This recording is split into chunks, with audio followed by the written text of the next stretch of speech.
भारताचे एक सार्वभौम समाजवादी धर्मनिरपेक्ष लोकशाही गणराज्य घडवण्याचा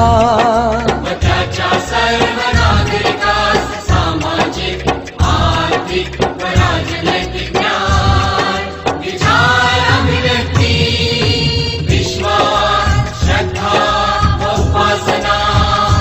यांचे स्वातंत्र्य दर्जाची व संधीची समानता निश्चितपणे प्राप्त करून देण्याचा आणि त्या